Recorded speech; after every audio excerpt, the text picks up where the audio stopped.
This is Jonathan Agioff here for Pro Boxing Fans, joined by former world title challenger, super middleweight Kalvin Henderson in Arkansas. I did butcher the name off camera, but all the way in the States. Kalvin, how you doing? Man, I'm blessed, man. Thanks, Jonathan, for having me, man. Pleasure being on here talking with Yeah, no, I appreciate you coming on. Yeah, let's start there. A former world title challenger. Obviously, you lost to the highly rated David Morrell last time out. Having had some time to assess it, what do you think of how the fight went and your performance? you. Man, disappointed. At least for me, I was disappointed. Not in myself per se, but we knew kind of what the stakes were, what we was up against. And you know how boxing works when it comes to when you fighting other people's backyard and fighting against people who they really think they're gonna be the next biggest thing. And so I just wish referee gave us more time. I felt David getting tired in the ring. I felt us landing some good shots. And that's two things you can't really tell unless you're in there with them. And Hmm. so, of course, the highlights and all that good jazz make it look like one way, one direction. But I promise you, I was in there with them. And it wasn't anything necessarily I was getting hit with that was alarming or maybe feel like they should stop the fight. But they stopped it. The referee did what he thought he was supposed to do. And so here we are. But I definitely still hungry for more, ready to get back into the ring again. Is that a rematch you're looking at down the line, maybe with David Morrell? Man, hell yeah, man. So Hmm. I grew up, about just kind of crazy, but I'm all about getting my lick back. So I want my lick back. You know what I mean? Hmm. Yeah, I got a list. I want my lick back. So obviously, since that fight, you haven't fought yet. So have you had any offers for any opponents? What have you got coming up? Man, so it's kind of weird. You know what I mean? It's people seeing us on that stage and they seen kind of some of the skills that we have. And so it's just been hard to get matches ever since then. But I stay in the gym. I kind of joke around, tell people at this point I'm a professional workout person, man. I'm in the gym all the time. I'm always running, I'm always sparring, I'm always training, which kind of landed me the gig to go spar here recently in Dubai. But I'm staying in the gym, I stay ready. I'm just waiting on the date now. Yeah, we'll get on to that sparring in Dubai with Jake Paul in a bit. But in terms of your situation promotionally, are you with PBC? Are you a free agent? What's going on? Yeah, so I'm with Marshall Kaufman, who's one of the promoters for Al Heyman and PBC. And Okay. so it's kind of how we got, a lot of PBC dates and a lot of PBC on the cards. But I'm willing to fight, man. I have hands willing to travel. You know what I mean? I'm ready to throw these hands. Uh, Obviously Morel, looking having been in the ring with him, how do you see him up against, Plant, Benavidez, Demetrius Andrade, all of those guys?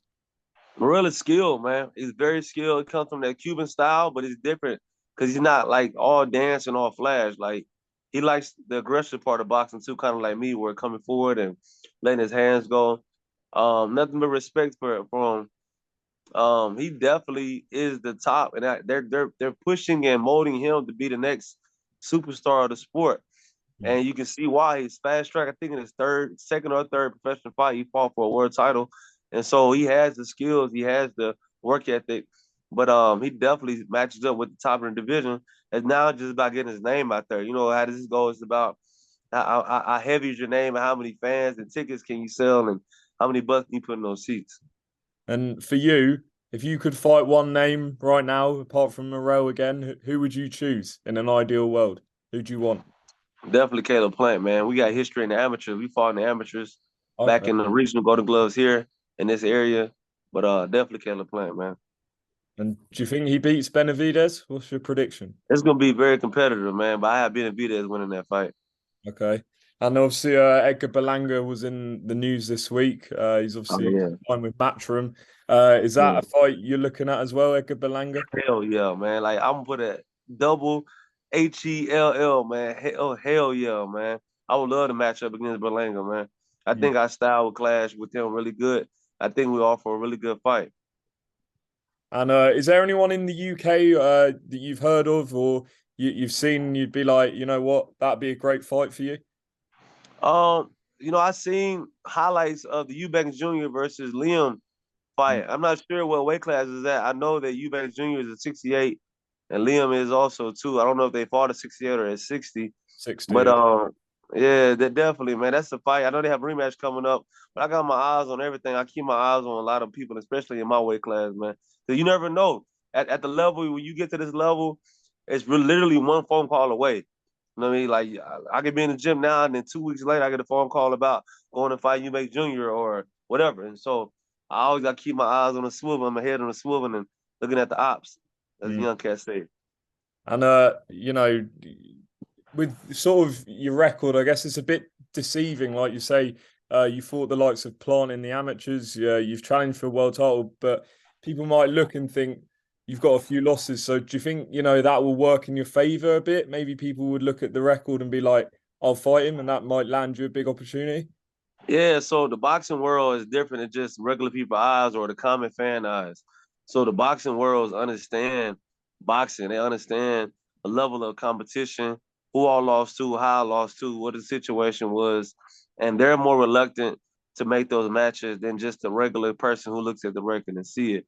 I mean, we 15-2 with 11 knockouts, so the power speaks for itself. Even some of the guys I knocked out, their records might have been not the best, but you see that they don't get stopped, and I stopped them. So that tells you a little bit about my power right there. And I hope it does deceive them. I hope they look at that record and go like, all right, let's take a chance. And then we get upset. But yeah, 'cause we stay in the gym working, man. I don't play around with this. It's how I feed my family. So I take it very serious. And have you been told any dates you might be out on, or not yet? Oh man, this sport, like tell you a lot of days, man. Unfortunately. They tell you a lot of things about, oh yeah, be ready for this. And so right now, if I had anybody to tell young cats is stay ready. Because if you stay ready, you ain't gotta get ready. And then when that phone call happens, you can take the opportunity. For sure. Just want to move on to your sparring with Jake Paul. He's fighting Tommy Fury next week. Yes, sir. Just tell me how did that come about? Kind of going back to what I was talking about, man, staying ready.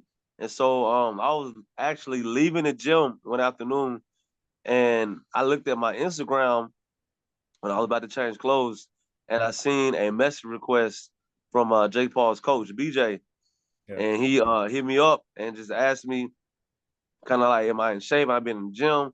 Have I been working out? All the typical questions. I'm like, same thing I'm telling you, hell yeah, man, I stay in the gym, stay in shape. And he said, good, man, we want to use you for sparring against Jake here, and we'll fly you out to the bar. And so long story short, yeah, man, I accepted because I was in shape already, stayed in the gym, went out there, and helped him prepare for this fight coming up. And how many rounds did you do with Jake? Man, I was there for 3 weeks, and we sparred every week. And so I did north of, if I had to guess, put a number to it, north of 10 to 15 rounds, 20 rounds. And going into to sparring Jake Paul, what did you think going in of how it was going to go, and what did you think of him after you sparred him? So initially, like everybody else thinks, whenever you think YouTube turned boxer, you think of this guy not taking it this serious or this guy is playing with the sport. But what I found out when I went to this camp is that he is locked in. Like this guy is taking his job very seriously. I mean, when he goes to the gym, he doesn't play. He doesn't clown around. He doesn't record any content for no social media. He goes in there to work out. And when he's done working out, he recovers. Then he goes back home again. So like he's very serious about this, about his fight coming up. And I respect that, especially as a fellow competitor and fellow professional boxer. I respect, that people that respect the sport, respect the crowd. And he's dedicated by getting better. Yeah, because that's what I think a lot of people think that, he's a YouTuber, he's come into this sport, he's taking away opportunities, whatever people are saying. But Yeah. you're a guy who's been in the gym with him. So is he, what's he like as like a person? Is he, trying to learn off you? Like, because people see what he does on social media and might think Of he's got course. an ego, etc. But what's he like when there's no cameras or whatever? Yeah, so for sure. So whenever they hired me to go and be a sparring partner, I was told I was there to make him better, and I wouldn't be there if they didn't think I could make him better. And so that's what my job was to do, make him better. So I pushed him different ways, gave him different looks, different situations in sparring to help him grow as a boxer and as a fighter. He responded to those, and what I saw most of that impressed me is how he composed himself and was making adjustments in the later rounds in sparring compared to how I spar other who are really are boxers, or you can say whatever, who call themselves boxers, how they kind of go into more of a survival mode and trying to just get through the rounds. Jake was actually in every round, ready to go, getting the bell, ready to work, and making those adjustments. And so he impressed me in that aspect is that he really is dedicated to the sport, wants to get better, and he listens. That's the biggest thing. All the advice that I gave, his coaches gave, anyone gave to him, he takes that, he listens to it, and he tries to apply it. And what do you think of his power? Obviously, we've seen him get a few knockouts. Were you impressed with his power in sparring? Yeah, so a lot of people, boxing fans and casual fans, they give him a lot of clout that a lot of his fights are fixed, and a lot of people are taking dives. But Jake hit me with one of his bread and butter punches, I call it, the overhand right, and I instantly knew how he knocked Tyrone Woodley out. Like that's how he knocked him out. Like I felt that. Now, of course, it wasn't anything where I felt like I was in trouble or I started dancing, but hit me with a clean shot. And I said, oh shit, yeah, like you got some pop on him. And I had to make adjustments and make sure I didn't get hit clean like that again. Wow. I mean, Tommy's very confident. He's brother of Tyson. He's the professional boxer, he would say. Obviously he's had 8 fights. So what's your prediction next week? I got Jake, man. So Tommy is supposed to be confident. And as long as he's training and putting in what he's supposed to do, he's supposed to come into the ring with 100% confidence. But so is Jake. And Jake is a dog too, man. He's very durable. He's a dog, man. He's gonna bring his game plan, and these guys gonna be in shape too. And so they're gonna have to see the battle of the wheels. Whose wheels gonna be more that night? And But I just got Jake though. Yeah, and a couple more. When I spoke to one of Tommy's sparring partners, and I said to him, "Does Jake's name ever get mentioned?" And he says, "No. It's just purely based. It's purely business when it's in camp. Is that the same in Jake's camp? No mention of Oh, Tommy?" it's all business, man. These guys know. So Jake doesn't take this as like a social media stunt. He's taking it like a real fighter will with getting ready for a real fight. So of course they're game planning and trying to implement their game plan on what will work against Tommy Fury. But nah, man, it's all business in there, man. It's all business. No planning around, no plan. These guys are getting the looks they need in sparring, the looks they need on the bags, the pads, their conditioning, everything. They're getting ready for this fight. And then when Jake says he wants to fight Canelo and become a world champion and all of this, what do you make of that? Having seen him in the gym, I mean, how far can he go? Do you think? So one thing you can't get and you can't rush is experience. You know what I mean? And that's something you kind of just have to go and keep growing as you're going. So of course everybody's calling out Canelo. Everybody want to fight and get that cash money for that. And with Jake, the sky's the limit. Just think about everything he's dreamed about doing. He's making it happen. He got Tommy in the ring. He's a professional fighter. He's in training camp. Whatever he wants to do, he's making it happen. So who's the second other may not happen in the future? Right now, I don't see it. But maybe definitely in the future, if he keeps going the way he's going, he may make it happen. Who knows?